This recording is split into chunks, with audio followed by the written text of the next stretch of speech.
सो hey guys, कैसे हो सभी लोग। आपका मेरे चैनल में स्वागत है। सो गाइस, आज के इस वीडियो में मैं आपको पढ़ाने वाला हूँ केमिकल रिएक्शन एज इक्वेशन। पता नहीं कितने मिनट में, लेकिन मैं रैपिडली रिवाइज कराऊंगा। तो सबसे पहले हमें इस चैप्टर में पढ़ना है फिजिकल चेंज और केमिकल चेंज। ये होते क्या है, देखो। फिजिकल चेंज वो चेंज होते हैं जिसमें नया प्रोडक्ट नहीं बन रहा होता है। जैसे तुम कागज़ को जला रहे हो तो या फिर तुम कागज़ को फाड़ रहे हो तो ये कागज़ का जलाना नहीं, ये जैसे तुम कागज़ को फाड़ रहे हो, जैसे तुम लकड़ी को काट रहे हो, तो ये क्या है, फिजिकल चेंज है। यहाँ पे बस स्टेट चेंज हुई है, नहीं स्टेट भी चेंज नहीं, मतलब स्टेट ही चेंज हुई है।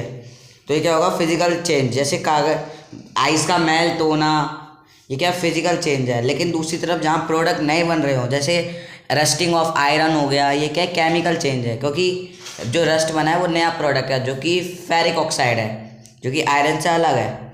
तो जहाँ पे भी रिएक्टेंट प्रोडक्ट से अलग हो वो क्या होगा, केमिकल चेंज।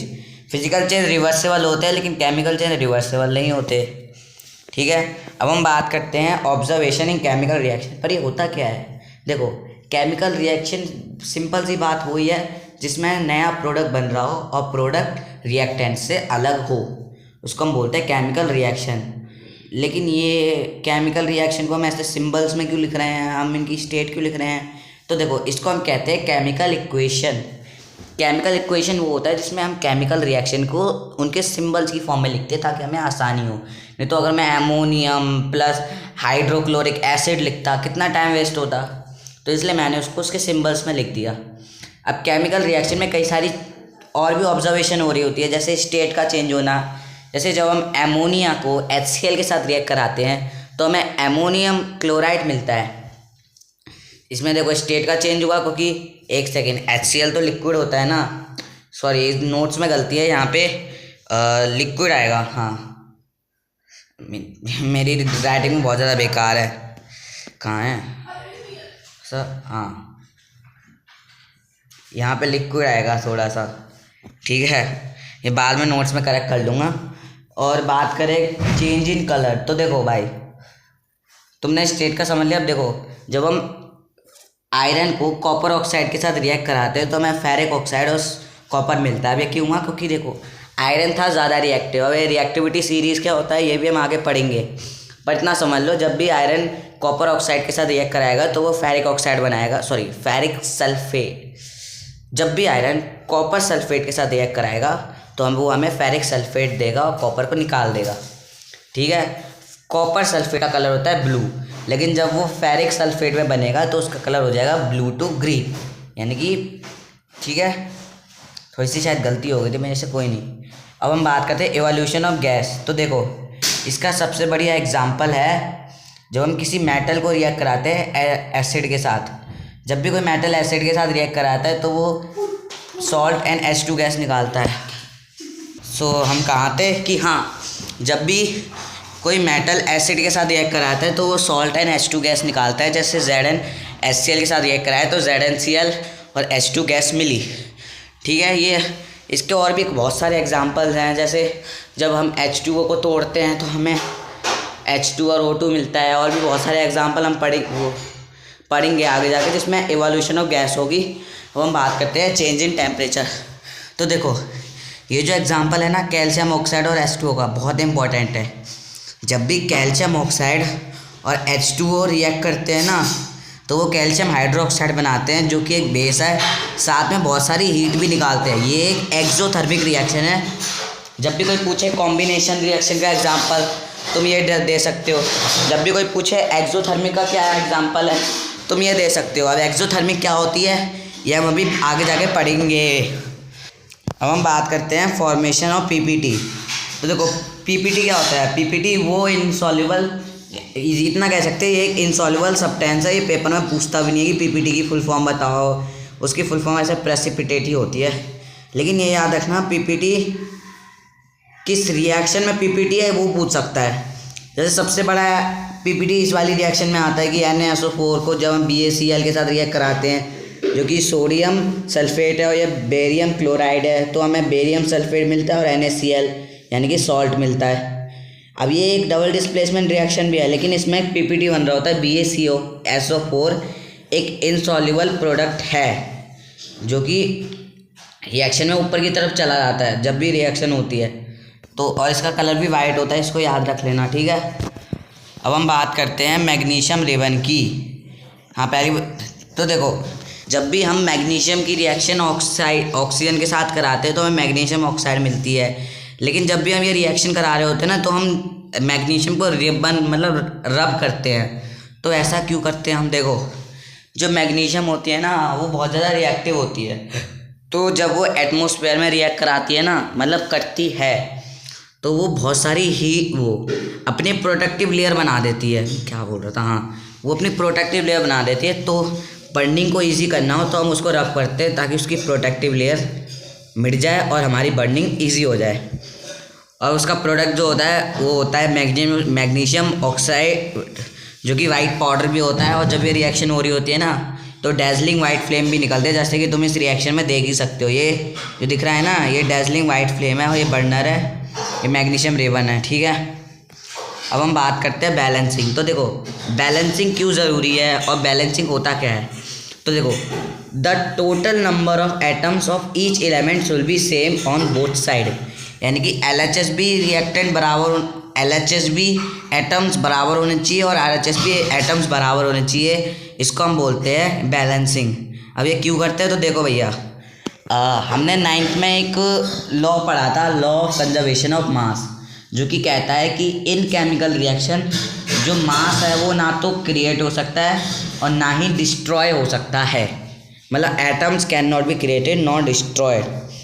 तो इसलिए हम करते हैं बैलेंसिंग, ठीक है। अब देखो, फिजिकल स्टेट की बात करें, ये होती क्या है? तो देखो, हमारे पास 4 स्टेट है। एक होता है गैस, लिक्विड, सॉलिड और एक्वस। एक्वस क्या होता है? ये सॉल्युबल होता है, जैसे नमक हो गया वो सॉल्युबल है वाटर में, तो वो एक्वस ये होगा, ठीक है। अब हम बात करते हैं रिएक्टेंट अनचेंज। वैसे नमक भी सॉल्युबल है लेकिन उसकी स्टेट मतलब नमक एग्जाम्पल नहीं है इसका, ये बस स्टेट है जो कि सॉल्युबल होती है वाटर में, एक्वस, ठीक है। गैस, सॉलिड, लिक्विड तो पता ही है तुम्हें। अब जब कोई रिएक्शन, ये मैंने बता दिया था कि नया प्रोडक्ट बनता है जो कि डिफरेंट होता है, ठीक है। अब हम बात करते हैं कैटलिस्ट की। कैटलिस्ट ये भी बता दिया था, कैटलिस्ट वो होता है जो कि रिएक्शन को कराने में हेल्प कराता है, ठीक है। इसका रिएक्शन में कोई वो नहीं होता, भागीदारी नहीं होती, लेकिन ये है इसकी मदद से रिएक्शन हो पाती है। जैसे हीट का कैटलिस्ट हो गया, ये अभी अब आगे पढ़ेंगे, ठीक है। अब बात करते हैं कॉम्बिनेशन रिएक्शन। तो देखो, ये एग्जाम्पल मैंने तुम्हें बता दिया था, कैल्शियम ऑक्साइड और H2O होता है तो एक प्रोडक्ट बनता है और हीट निकलती है, ठीक है। अब कॉम्बिनेशन रिएक्शन होती क्या है? तो देखो, जब 2 एलिमेंट मिलके या 2 से ज़्यादा एलिमेंट मिलके एक प्रोडक्ट बना, एक कंपाउंड बना रहे हो, उसको बोलते हैं कॉम्बिनेशन रिएक्शन। जैसे कैल्शियम ऑक्साइड, H2O, ये 2 एलिमेंट थे, लेकिन जब ये रिएक्ट करा है तो इन्हें कैल्शियम हाइड्रोक्साइड बनाया जो कि एक कंपाउंड है, तो ये क्या होगा? Combination reaction. तुम यहाँ पे देख भी सकते हो कि A+B = AB वाला, ठीक है। अब हम बात करते हैं हमारी अगली रिएक्शन जो कि है नहीं एक्सोथर्मिक रिएक्शन। तो मैंने क्या बताया था, एक्सोथर्मिक वो रिएक्शन होती है जिसमें हीट निकल रही हो, हीट मतलब निकल रही हो। जैसे हमने एग्जांपल लिया था कैल्शियम ऑक्साइड और H2O, इसमें जब कैल्शियम हाइड्रोक्साइड बना था ना उसके साथ हीट निकल रही थी जो कि इतनी ज़्यादा थी कि ये आग भी पकड़ सकती थी। ऐसी ये होती है एक्सोथर्मिक रिएक्शन जिसमें हीट निकल रही हो। एक और इसका भाई होता है जो होता है एंडोथर्मिक। एंडोथर्मिक वो रिएक्शन होती है जिसमें हमें हीट देनी पड़ रही हो, जो कि अभी डिकम्पोजिशन में भी आएगा, अभी हम पढ़ेंगे, ठीक है। और अब हम बात करते हैं बर्निंग ऑफ नेचुरल गैस। जैसे मीथेन हो गया, इसको जब हम जलाते हैं तो हमें CO2 और H2O मिलता है। अब मीथेन कैसे बना ये चैप्टर 4 में पढ़ेंगे हम। अब हम बात करेंगे रेस्पिरेशन। तो देखो, रेस्पिरेशन क्या होता है, बचपन से पढ़ते आ रहे हैं तो मैं डेफिनेशन में नहीं जाऊँगा, कोई टाइम कम है। हम बात करेंगे रेस्पिरेशन कैसे, मतलब एक्सोथर्मिक रिएक्शन है। तो देखो, जब रेस्पिरेशन हो रही होती है ना, इसकी रिएक्शन है C6H12O6 + 6O2 जो कि CO2 और H2O बनाता है। तो जब ये रिएक्शन हो रही होती है ना तो हमें बहुत सारी एनर्जी मिल रही होती है जो कि हमारी बॉडी में हेल्प करती है।